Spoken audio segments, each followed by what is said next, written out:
Hello dear students, मैं हूं शंभू सौरभ और आज हम समझने वाले हैं use of is am are. यानी आज हम समझेंगे इज एम आर का प्रयोग हम कहां कहां करेंगे और कौन से सिचुएशन में करेंगे हम इज एम आर का प्रयोग। तो मेरा आज का टॉपिक है use of helping verb is am are. यानी helping verb is am are का प्रयोग हम कहां कहां करेंगे। तो सबसे पहले हम समझते हैं कि according to subject use of is am are, यानी सब्जेक्ट के अनुसार हम इज एम आर का प्रयोग कहां कहां करेंगे। तो मेरा टॉपिक है, सबसे पहले हमने लिख दिया हेल्पिंग वर्ब। हेल्पिंग वर्ब हमने पढ़ा था, अभी पढ़ रहा हूं, अभी इज एम और आर। और इस साइड हमने सब्जेक्ट लिखा, तो इस साइड हमने सब्जेक्ट लिखा, इस साइड हमने हेल्पिंग वर्ब लिखा। अब सब्जेक्ट क्या होता है, हमने पिछले क्लास में बताया था। सब्जेक्ट क्या होता है? सब्जेक्ट होता है कि कोई भी सेंटेंस में जो काम करेगा ना, उसी को कहते हैं सब्जेक्ट। यानी कोई सेंटेंस रहेगा, इंग्लिश का सेंटेंस रहेगा, और उस इंग्लिश सेंटेंस में चाहे हिंदी सेंटेंस में जो काम करेगा ना, उसे क्या कहेंगे? सब्जेक्ट कहेंगे। तो ये है हेल्पिंग वर्ब और ये है सब्जेक्ट। यानी अब हम समझते हैं कि सबसे पहले हम इसका हिंदी समझते हैं। एम का मतलब होता है हूं। जब भी एम होता है सेंटेंस में, इसका हिंदी होता है हूं। इज का मतलब होता है और आर का मतलब है चाहे हो। अब एम का जो प्रयोग होगा ना, वो सब्जेक्ट आई के साथ करेंगे। आई का हिंदी होता है मैं। यानी अगर हमें एम का प्रयोग करना है तो सिर्फ आई के साथ करेंगे। अगर हमें कहा जाए, अगर आपको कहा जाए कि आई जो है बना है, यानी एम जो बना है आई के लिए, तो गलत नहीं होगा। यानी एम का प्रयोग किसी भी सब्जेक्ट के साथ नहीं होगा, सिर्फ आई को छोड़ के। यानी आई के साथ सिर्फ एम का प्रयोग होता है और कोई नहीं होता है हेल्पिंग वर्ब। तो आई के साथ सिर्फ हम एम का प्रयोग करेंगे। तो एम का प्रयोग समझ में आ गया। अब हम इज का प्रयोग किसके साथ करेंगे? इज का प्रयोग करेंगे हम सिंगुलर प्रोनाउन के साथ। अब यहाँ पर प्रोनाउन वर्ड एक नया आया है। प्रोनाउन क्या होता है? प्रोनाउन ये होता है कि किसी भी सेंटेंस में जो नाउन होता है ना, तो नाउन की जगह जो वर्ड आता है, नाउन की जगह पे जो चीज आ जाएगा, उसे कहते हैं प्रोनाउन। जैसे में कहेंगे कि राम बाजार जाता है, राम आम खाता है, राम पढ़ने में तेज है। अब यहाँ पर राम राम बार बार कर रहा हूं, तो किसी कोई भी सेंटेंस जो है ना, अच्छा नहीं लगता है। अब राम के जगह पे जो वर्ड हम यूज कर लेंगे, उसको कहेंगे हम प्रोनाउन। अब जैसे मानो बोले हम अभी कि राम बाजार जा रहा है, राम आम खाता है, राम पढ़ने में तेज है। अब राम के जगह पे हम वह लगा दिए, वह आम खाता है, वह बाजार जा रहा है, वह तेज है, तो वह क्या है? वह हुआ प्रोनाउन। यानी ही क्या हुआ? प्रोनाउन हुआ। इसी तरह से मैं आपको पढ़ा रहा हूं, ठीक है, तो मैं क्या हुआ? प्रोनाउन हुआ। यहाँ पर ये भी कह सकता हूं मैं की जगह पे शंभू सौरभ पढ़ा रहे हैं, तो शंभू सौरभ क्या है? नॉन है। इस नॉन के जगह पे मैं आया, मैं आपको पढ़ा रहा हूं, तो मैं क्या हुआ? प्रोनाउन। तो नॉन के जगह पे जो चीज आ जाए, जो वर्ड आ जाए, उसे कहते हैं प्रोनाउन। और वो जो प्रोनाउन होना चाहिए वो सिंगुलर होना चाहिए। क्या होना चाहिए? सिंगुलर होना चाहिए। सिंगुलर होता है केवल एक। यानी प्रोनाउन जो होना चाहिए वो केवल एक होना चाहिए। जैसे में ही हुआ, सी हुआ, इट हुआ, दिस हुआ, दैट हुआ, ये सब क्या हुआ? सिंगुलर प्रोनाउन है। ये क्या है? ही, सी, इट, दिस, दैट, ये सब क्या है? सिंगुलर प्रोनाउन है। तो सिंगुलर प्रोनाउन के साथ हम इज का प्रयोग करेंगे। ओके, अब हम समझते हैं सिंगुलर नाउन के साथ। और सिंगुलर नाउन के साथ भी हम इज का प्रयोग करेंगे।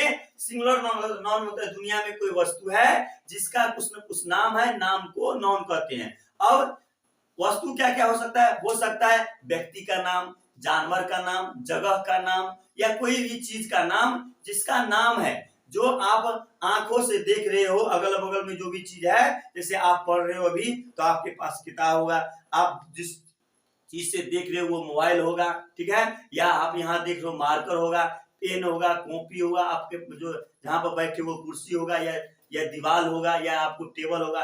ये जितने भी है, ये सब क्या है? नॉन है। नाम है। दुनिया में जितने भी वस्तु है उसका नाम है, तो नॉन है। वो जो नॉन है वो सिंगुलर होना चाहिए, यानी केवल एक होना चाहिए, उसे कहते हैं सिंगुलर नॉन। यानी नाम है और केवल एक नाम होना चाहिए, उसके साथ हम क्या करेंगे? हम इज का प्रयोग करेंगे। जैसे हुआ राम हुआ, सीता हुआ, बॉय हुआ, गर्ल हुआ, डॉग हुआ, टेबल हुआ, पेन हुआ, मार्कर हुआ, ये सब क्या है, नाम है और केवल एक है।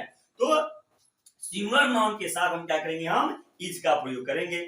इसके बाद हम समझते हैं आर का प्रयोग। आर का मतलब चाहे है चाहे हो, आर का प्रयोग करेंगे प्लुरल प्रोनाउन के साथ। प्लुरल प्रोनाउन मतलब होता है कि नाउन की जगह पे जो वर्ड आ जाए उसे कहते हैं प्रोनाउन, और जो प्रोनाउन होना चाहिए वो प्लुरल होना चाहिए। प्लुरल होता है एक से ज्यादा, यानी एक, दो या दो से ज्यादा जो चीज रहेगा, ये वस्तु रहेगा, उसको बोलते हैं सिंगुलर। ठीक है, उसको बोलते हैं प्लुरल। हो गया।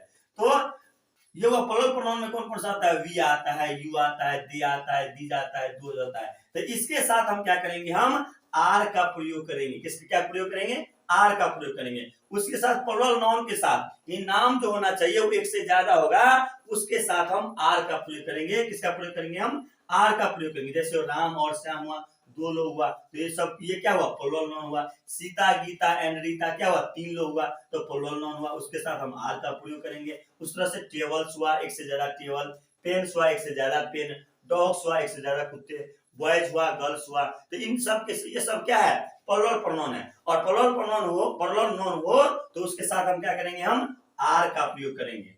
तो मुझे लग रहा है कि आप जो है सब्जेक्ट के अनुसार इज एम आर का प्रयोग कैसे करेंगे आप समझ गए होंगे। अगर आपको इसका अगर स्क्रीनशॉट लेना है तो आप स्क्रीनशॉट ले सकते हैं, और इसके बाद हम ये समझाते हैं इसका मतलब क्या हो। तो आप स्क्रीनशॉट लेना है तो आप स्क्रीनशॉट ले सकते हैं। अब हम समझते हैं इज एम आर का प्रयोग और कहां कहां कर सकते हैं। तो इज एम आर का प्रयोग हम डेली लाइफ में भी कर सकते हैं। जैसे यहाँ पर लिखे हैं कि use of is am are which is use in daily life, daily life में भी हम इज एम आर का प्रयोग करेंगे। तो यहाँ पर हम समझ रहे हैं कि कहां कहां हम डेली लाइफ में इज एम आर का प्रयोग करेंगे। तो यहाँ पर हमने चार यहाँ पर लिखा है, चार जगह हम इज एम आर का प्रयोग कर सकते हैं। इसलिए लिखे हैं कि अगर is, if after is am are, अगर इज एम आर के बाद क्या क्या है, ये चार चीज है। क्या क्या है, पहला है कि जब नॉन आए, अगर इज एम आर लिखा रहेगा और इज एम आर के बाद अगर नॉन आ जाए, नॉन समझते हैं ना कि दुनिया में कोई वस्तु है, कोई जगह है, व्यक्ति है, जानवर है, उसके नाम को क्या कहते हैं, नॉन कहते हैं। तो नॉन के इज एम आर के बाद नॉन आ जाए तो इसका मीनिंग हो जाता है हाय हो हूं कह देंगे। अगर इज एम आर के बाद नॉन आ जाए तो इसका मीनिंग हो जाएगा हाय हो हूं कहेंगे। कैसे, जैसे मानो कि एग्जांपल के तौर पे वी आर स्टूडेंट्स, हम लोग विद्यार्थी हैं। तो यहाँ पर आर लग गया और आर के बाद क्या है, स्टूडेंट। स्टूडेंट क्या है, नॉन है। तो इज एम आर के बाद अगर नॉन आ जाए तो इसका मीनिंग जो हो जाता है वो हाय हो जाता है। यहाँ पर आर है और यहाँ पर आर है, आर के बाद हम बोले कि नॉन आ जाए। आर के बाद क्या है, स्टूडेंट है, स्टूडेंट क्या है, नॉन है। तो इसका अगर मीनिंग कहा जाए तो क्या हो जाएगा, हम लोग विद्यार्थी हैं। तो यहाँ पर है आया, इसका मीनिंग क्या हुआ, हम लोग विद्यार्थी हैं। उसी तरह से आई एम और टीचर, एम है और एम के बाद क्या है, टीचर है। टीचर क्या है, नॉन है, और नॉन के बाद यानी इज एम आर के बाद अगर नॉन आ जाए तो इसका मीनिंग हो जाता है हाय हो हूं। यहाँ पर क्या आ जाएगा, मैं शिक्षक हूँ, मैं टीचर हूँ। तो यहाँ पर इसका इन दोनों का मीनिंग क्या हो गया, नॉन के बाद अगर इज एम आर के बाद नॉन आ जाए तो इसका मीनिंग हाय हो हूँ। वी आर स्टूडेंट, हम लोग विद्यार्थी हैं। ठीक है, आई एम ए स्टूडेंट, मैं टीचर हूँ। तो हम हाय हूँ, हाय हो हूँ में आया मतलब।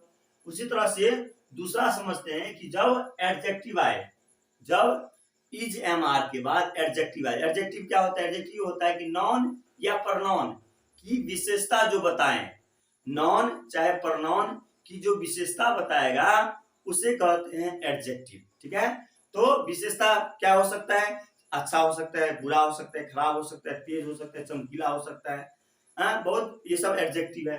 तो अगर इज एम आर के बाद एडजेक्टिव आए तो इसका मीनिंग जो हो जाएगा, हिंदी मीनिंग वो हो जाएगा होता है, चाहे होती है, चाहे होते हैं।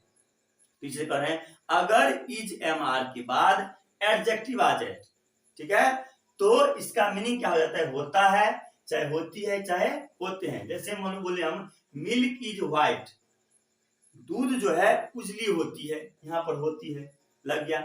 यहाँ पर इज एम आर लगा था तो हाय वो लग गया था। यहाँ पर इज एम आर के बाद एडजेक्टिव आ जाएगा तो होता है, चाहे होती है, चाहे होते हैं। तो मिल्क इज व्हाइट, दूध जो है उजली होती है। हनी इज स्वीट, शहद जो है मीठा होता है। तो जब भी अगर इज एम आर के बाद नॉन आ जाए तो इसका मीनिंग है वो हूं हो जाएगा।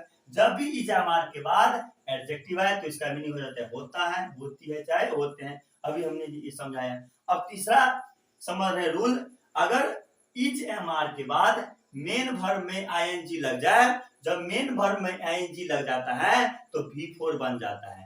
तो जब इज एम आर के बाद मेन वर्ब में आईएनजी लग जाए तो इसका मतलब होता है रहा है, रही है, चाहे रहे हो। जैसे हम एग्जांपल में समझते हैं कि ही इज रीडिंग, वह पढ़ रहा है। अब यहाँ पर देखो इज के बाद क्या आया, रीड आया, इसमें आईएनजी लग गया, मेन वर्ब में आईएनजी लग गया। जब मेन वर्ब में आईएनजी लग जाए तो रीडिंग हो गया। अब इसका मतलब हुआ है कि पढ़ रहा है या रही है, रहे है। तो जब इज एम आर के बाद हो जाए, जब इज एम आर के बाद मेन वर्ब के फोर्थ फॉर्म लग जाए तो इसका मतलब है रहा है, रही है, चाहे रहे हो। एग्जांपल में ही इज रीडिंग, इज के बाद रीडिंग है तो मैं वह पढ़ रहा है। यू आर लर्निंग इंग्लिश, आप इंग्लिश सीख रहे हो, यहाँ पर रहे हो लग गया। तो यहाँ पर देख रहे हैं कि इज एम आर के बाद अगर मेन वर्ब में आईएनजी लग जाता है तो इसका मतलब बन जाता है रहा है, रही है, चाहे रहे हो। ठीक है। और हम फोर्थ रूल समझते हैं, अगर मेन वर्ब का, अगर इज एम आर के बाद मेन वर्ब का थर्ड फॉर्म आ जाए, यानी मेन वर्ब का MV3 हो जाए, V3 फॉर्म आ जाए तो इसका मतलब हो जाएगा जाता है, जाती है, चाहे जाते हैं। ठीक है, फिर से समझा रहे हैं, अगर इज एम आर के बाद मेन वर्ब का थर्ड फॉर्म आ जाए तो इसका मतलब हो जाएगा जाता है, जाती है, चाहे जाते हैं। जैसे he is beaten, he is beaten, वह पीटे जाते हैं या उसे पीटे जाते हैं। यहाँ पर देखो इज एम आर के बाद मेन वर्ब है, मेन वर्ब का थर्ड फॉर्म है, तो इसका मीनिंग बदल गया कि वह पीटे जाते हैं या उसे पीटे जाते हैं।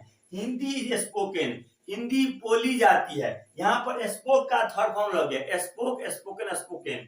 बीट, बीटेन, बीटेन, तो मेन वर्ब का थर्ड फॉर्म लग जाए तो इसका मतलब बदल जाता है जाता है, जाती है, चाहे जाते हैं। तो ही इज बीटेन मतलब उसे पीटे जाते हैं, और हिंदी इज स्पोकन मतलब उसे हिंदी बोली जाती है। तो ये चार रूल याद रखना। पहला कि अगर इज एम आर के बाद नॉन आए तो है वो बदल जाएगा मतलब। अगर एडजेक्टिव आए तो होता है, होती, चाहे होते हैं। अगर इज एम आर के बाद मेन वर्ब का में आईएनजी लग जाए तो इसका मतलब होता है रहा है, रही है, चाहे रहे हो।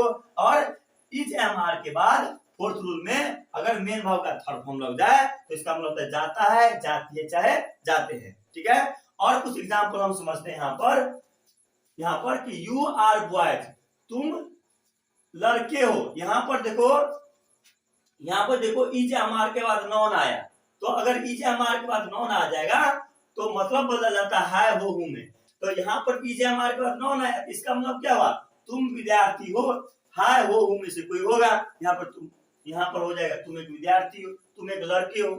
ठीक है। उसी तरह से she is sleeping on the bed, ठीक है, वह जो है बेड पर सो रही है। यहाँ पर देखो इज आया और इज के बाद मेन वर्ब में आईएनजी लग गया है। मेन वर्ब में आईएनजी लग जाए तो क्या हो जाएगा, मतलब रहा है, रही है, चाहे रहे हो। तो ये हो गया क्या, वह बेड पर सो रही है। तो यहाँ पर रहा है, चाहे रही है, चाहे रहे है, यहाँ मतलब हो गया। उस तरह से आई एम कॉल्ड, यहाँ पर कॉल का V3 फॉर्म कॉल्ड हो जाएगा। ठीक है। कॉल मतलब बुलाया, कॉल्ड हो बुलाया जाता है, मुझे बुलाया जाता है। ये कौन सा फॉर्म हुआ, यह फोर्थ वाला बुलाया। अगर मेन वर्ब का थर्ड फॉर्म लग जाए तो जाता है, जाती है, जाते हैं। यहाँ पर आई एम कॉल्ड, मुझे बुलाया जाता है। ठीक है। तो यहाँ पर क्या हुआ, ये हुआ आपको इज एम आर के बाद मेन वर्ब का थर्ड फॉर्म हुआ, इसका मतलब मुझे बुलाया जाता है। उस तरह से शुगर इज स्वीट, शुगर जो है मीठा होता है। यहाँ पर देखो स्वीट क्या है, एडजेक्टिव है। अगर इज एम आर के बाद एडजेक्टिव आ जाए इसका मतलब होता है, होती, चाहे होते हैं। इसका मतलब क्या हुआ, चीनी जो है मीठा होता है। उस तरह से वीडियो इज अपलोडेड, अपलोड का थर्ड फॉर्म अपलोडेड हो जाएगा, अपलोडेड थर्ड फॉर्म लग गया।